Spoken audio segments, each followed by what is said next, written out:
नमस्कार दोस्तों, जय श्री राम। रवीश कुमार को फिल्मी डायलॉग बोलने का बहुत शौक है। जैसे शाम से कहना छेनू आया था, उसी तरह मैं आज एक डायलॉग बोलना चाहता हूं रवीश कुमार के लिए।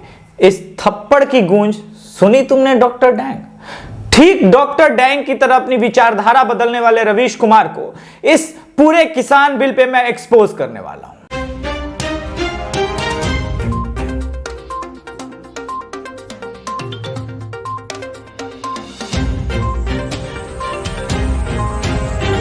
नमस्कार, मैं बड़का मैग्स से अवार्डधारी। जब ये हम प्रोपेगेंडा रच रहे थे और ब्लॉग लिख रहे थे, उस वक्त हम ये मान के चल रहे थे कि नरेंद्र मोदी की सरकार 2019 में नहीं आएगी। इसीलिए मैंने 23 अप्रैल 2015 को एक ब्लॉग लिखा। ब्लॉग में मैंने लिखा कि अड़हात्री और बैंक मिलकर के किस प्रकार से किसानों को मंडी में गुलाम बना रहे हैं।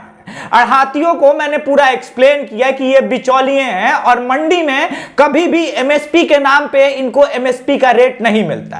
आप जो साइड में स्क्रीनशॉट ये स्क्रॉल होते देख रहे हैं, ये मेरे ही लिखे गए ब्लॉग का एक हिस्सा है, जिसको अभिषेक तिवारी बता के सभी को साबित करने की कोशिश कर रहे हैं कि एनडीटीवी के तमाम दर्शकों की गिनती सल्फेट में क्यों करता हूं। ये एक तरह के अखंड सूतियम सल्फेट हैं जो सिर्फ एनडीटीवी के दर्शक ही बता सकते हैं।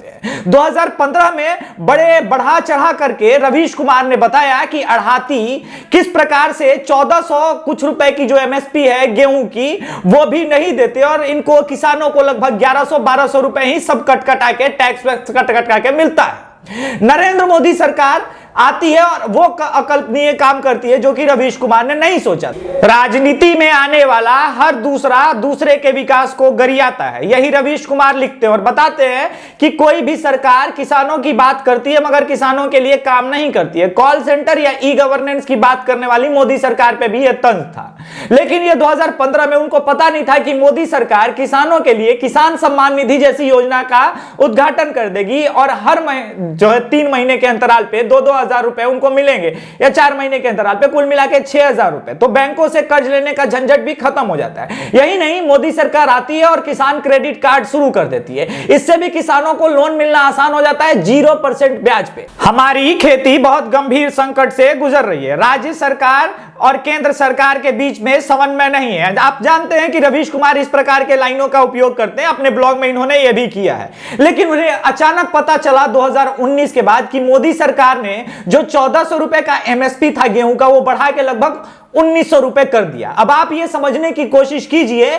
कि आजादी के 60 सालों बाद तक जो गेहूं का एमएसपी 1400 रुपए तक अटका हुआ था, मात्र अगले 4 सालों में उसको बढ़ा के 1900 रुपए मोदी सरकार कर देती है। यानी मोदी सरकार वो तमाम कार्य करती है जिसके बारे में ब्लॉग में रवीश कुमार ये जिक्र करना चाहते हैं। खैर कोई बात नहीं, आगे ब्लॉग में ये लिखते हैं कि अड़हाती और बिचौलिए दरअसल किसानों का लिटरली खून चूस रहे हैं।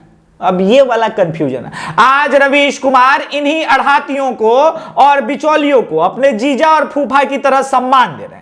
अड़हातियों को और बिचौलियों को बुला बुला के, तथाकथित किसान नेता बता के, उनको प्राइम टाइम में बता अच्छा बताइए, ये जो मोदी किसान बिल 2020 लेके आए हैं, इससे तो अड़हाती खत्म हो जाएंगे, इससे तो मंडी खत्म हो जाएगा। ये बात और है कि स्वयं अपनी ब्लॉग में मंडियों की आलोचना ये खुलेआम कर चुके हैं। ये बता चुके हैं कि मंडियां किस प्रकार से किसानों को आगे नहीं बढ़ने दे रही है और उनका रेट उसको नहीं मिलता है। कभी भी एमएसपी नहीं मिला है।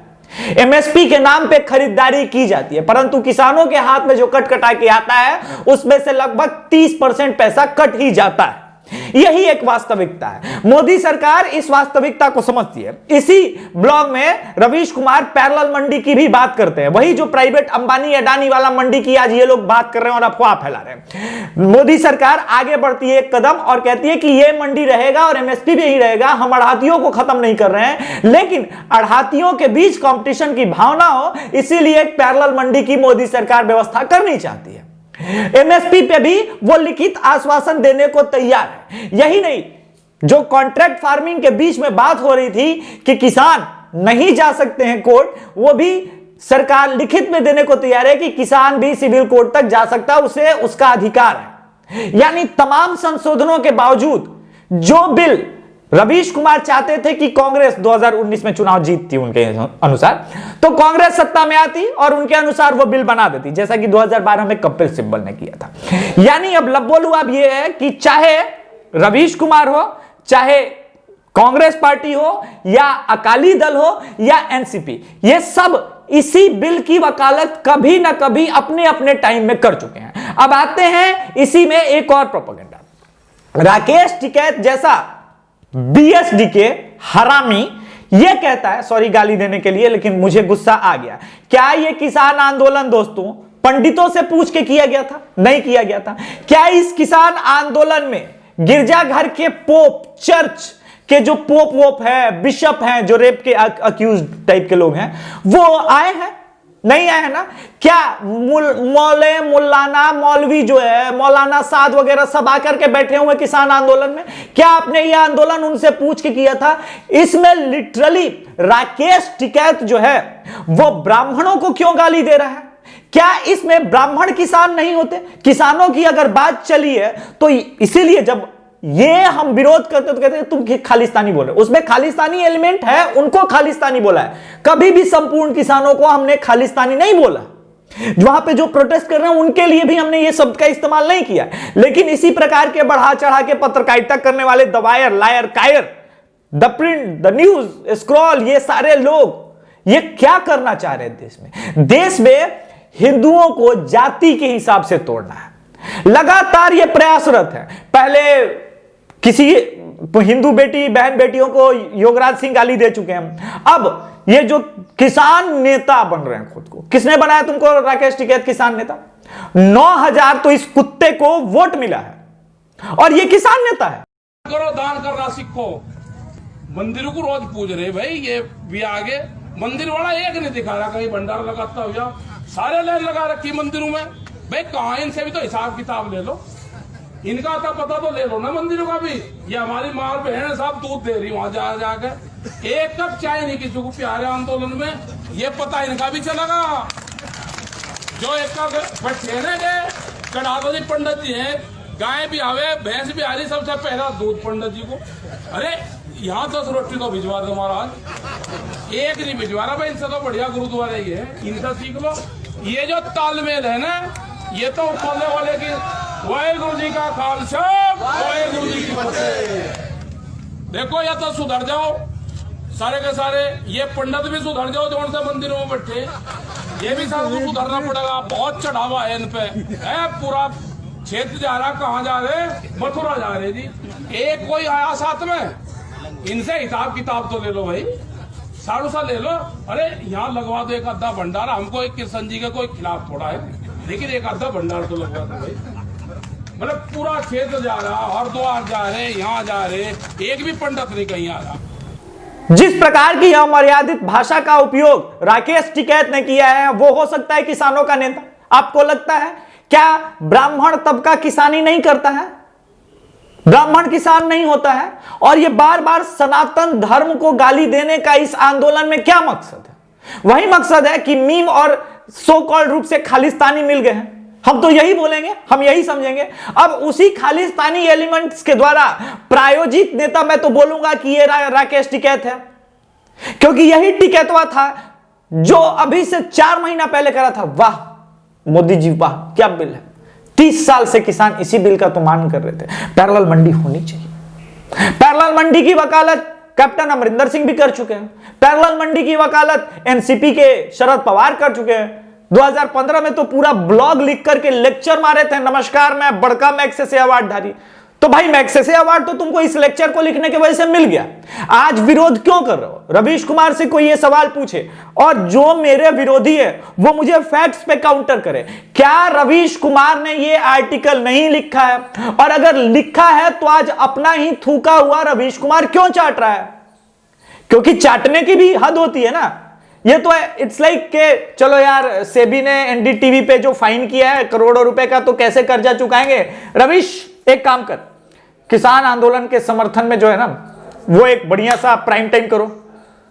मगर प्रणव राय जी, मैंने तो 2015 में ही इस बिल के समर्थन में लंबा चौड़ा लेख लिखा था, जिसको आपने एनडीटीवी के जो है वेबसाइट पे भी डाला था। यही नहीं, ट्विटर पे भी लंबा चौड़ा लिख के आपने बताया था कि रवीश कुमार का ब्लॉग है, पढ़िए।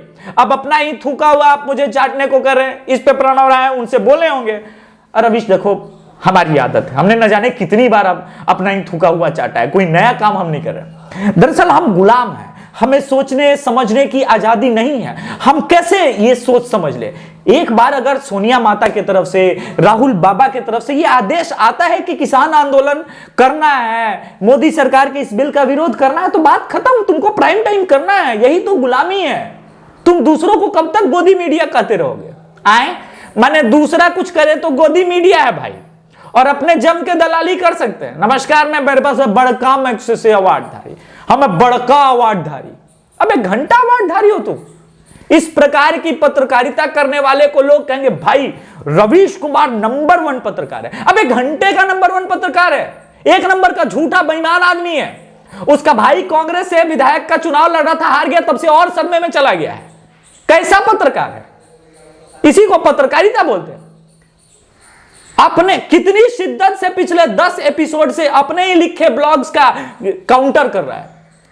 मैंने तब रवीश कुमार तुम्हारे दिमाग में जो है भर गया था गोबर, या अब भरा हुआ, ये समझने की बात है। पहले तो ये कह रहे थे यार ई मंडी काम नहीं करेगा, फिर तुमने बोला यार ये मोदी जी जो कॉल सेंटर लेके आए हैं कोई काम नहीं करता है, ये किसान क्रेडिट कार्ड कुछ नहीं, ये किसान बीमा कुछ नहीं, सारा काम करने लगा। किसानों को अपने फसलों का बीमा मिलने लगा, किसान क्रेडिट कार्ड से लोन मिलने लगा, किसान सम्मान निधि योजना मिलने लगी। यही नहीं, एमएसपी, हर फसल की एमएसपी बढ़ा करके लगभग 40%, 45%, किसी ने 60% एमएसपी बढ़ा दी गई है। फिर भी मोदी सरकार दुश्मन है। और वो जो 1400 रुपए तक दे रहे थे गेहूं का इतने सालों से, जिसमें से किसानों को कट कटा के 1100 रुपए पर क्विंटल मिलता होगा, वो किसान के हित ऐसी, और जो 1900 रुपए दे रहा है मोदी, वो बेईमान। ऐसे लोगों को खींच के मन करता है जूता मारे, लेकिन हम अहिंसक आदमी हैं तो हम हिंसा की बात नहीं करते। जूता मारने का सिर्फ मन करता है, मैंने कहा है। मैंने ये नहीं कहा है कि मैं हिंसा करूंगा, मैं केवल मन करता है तो भाई क्या करेंगे? मान लो तुम्हारे फोटो पे ऐसे जूता मारेंगे, यही ना कर सकते हैं। तो दर्शकों, आज आपके लिए खुला ऑफर है, आप लोग मुझे मेल कीजिए अपने जूते के साथ और रवीश कुमार के फोटो पे मारते हुए, क्योंकि हम लोग अहिंसात्मक आंदोलन करते हैं, आप समझते हैं। वैसा ही जवाब है रवीश कुमार, जैसे तुम लोग कहते हो ना कि आज बताइए किसानों ने अपने आंदोलन में हाय हाय मर जा मोदी का नारा लगाया, कितना अच्छा लगा था कान को सुन के।